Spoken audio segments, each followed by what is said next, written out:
Hello everyone, আসসালামু আলাইকুম। কেমন আছেন সবাই? আমি তো ভালো আছি, আলহামদুলিল্লাহ। আমরা মাছে ভাতে বাঙালি, মাছ ছাড়া তো এক বেলাও চলে না। তাই আমার চ্যানেলে বেশিরভাগ সময় দেখা যায় বিভিন্ন ধরনের মাছের রেসিপি আমি নিয়ে আসি। আজকেও একটি ভিন্ন রকমের মাছের রেসিপি নিয়ে চলে আসলাম। এর জন্য আমি প্রথমে একটা প্যান বসিয়ে দিলাম। প্যানটা কিছুটা গরম করে সামান্য পরিমাণ তেল দিয়ে আমি মাছগুলো ভেজে নিব। আমি আজকে আপনাদের সাথে বেলে মাছের ভুনা রেসিপি শেয়ার করব। আমি এর আগেও কাটা ছাড়া কিভাবে বেলে মাছ ভুনা করা যায় তার একটা রেসিপি শেয়ার করেছি, এবং শুধু মাখা পেঁয়াজ দিয়ে কিভাবে বেলে মাছ রান্না করা যায় সেটাও শেয়ার করছি। আজকে একটু ভিন্ন রকমভাবে তৈরি করে দেখাবো। এটা আমার বাসার সবাই খুব পছন্দ করে।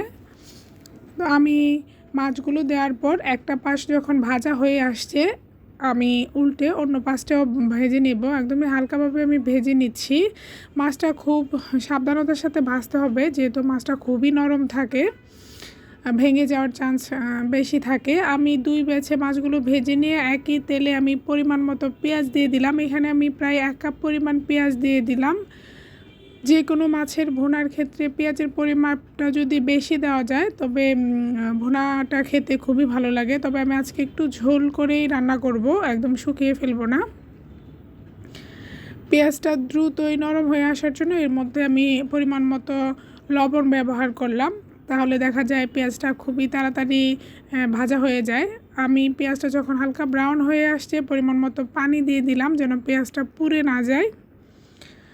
আমি এখন এর মধ্যে দিয়ে দিলাম 1/2 চা চামচ হলুদের গুঁড়া, 1/2 চা চামচ মরিচের গুঁড়া, 1/2 চা চামচ জিরের গুঁড়া আমি এখানে ব্যবহার করেছি। এখন আমি মশলাটাকে ভালোভাবে কষিয়ে নেব। আমি ততক্ষণ পর্যন্ত মশলাটাকে কষিয়ে নিব যতক্ষণ পর্যন্ত মশলা থেকে তেল না উঠে আসে। মশলা থেকে যখন তেল উঠে আসছে এই পর্যায়ে আমি ফ্রোজেন করা কিছু টমেটো দিয়ে দিলাম কুচি করে।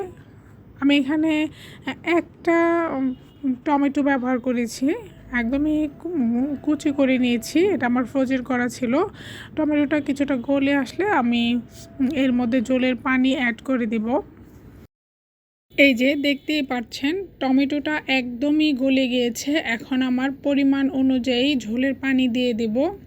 আজকে ভয়েস দিতে গিয়ে দেখছি অনেক নয়েজ হচ্ছে বাইরে। প্লিজ বাইরের নয়েজগুলো ইগনোর করবেন। পানিটা যখন ভালোভাবে বলক চলে আসবে তখন আমি এর মধ্যে দিয়ে দেব ভেজে রাখা মাছগুলো।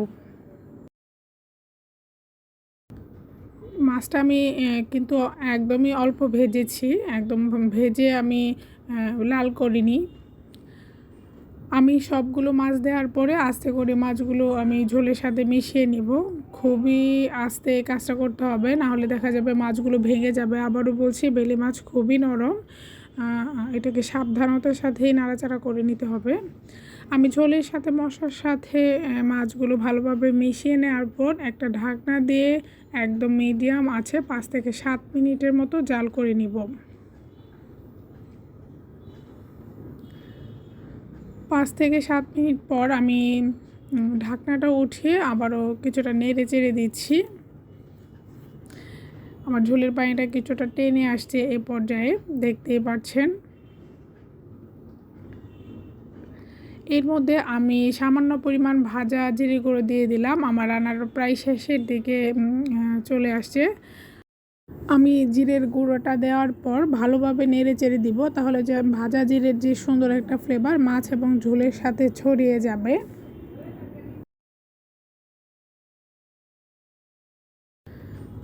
আমি ভালোভাবে মাছটাকে নাড়াচাড়া করে এর মধ্যে আমি 3টা কাঁচামরিচ ব্যবহার করেছি। মুখের অংশটুকু আমি চিড়ে নিয়েছি যেন সুন্দর ফ্লেভার এবং ঝাঁঝটাও ছড়ায়। এখন ধনিয়া পাতা দিয়ে আমি আরও 2 মিনিটের মতো জাল করে নিব। আমি একটা নাইফের সাহায্যে ধনিয়া পাতাগুলো কেটে নিচ্ছি।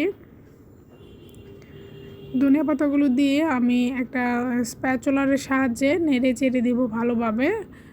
2 মিনিট জাল হওয়ার পর আমি চুলাটাকে বন্ধ করে দেব। দেখতেই পাচ্ছেন আমার গ্রেভিটা কিছুটা ঘন হয়ে আসছে। আমি এর চেয়ে বেশি ঝোলটাকে শুকিয়ে ফেলবো না। এটা খেতে খুবই সুস্বাদু হয়। আমি ভিডিওটা একদমই শেষের পর্যায়ে, চুলাটা বন্ধ করে দেবো এই পর্যায়ে। ভিডিওটা ভালো লাগলে একটা লাইক দিয়ে দিবেন, ভিডিওটা শেয়ার করে দিবেন। যারা এখনও সাবস্ক্রাইব করেননি চ্যানেলটাকে সাবস্ক্রাইব করে দিবেন। ভিডিওটা দেখার জন্য সবাইকে আবারও অসংখ্য ধন্যবাদ। আসসালামু আলাইকুম।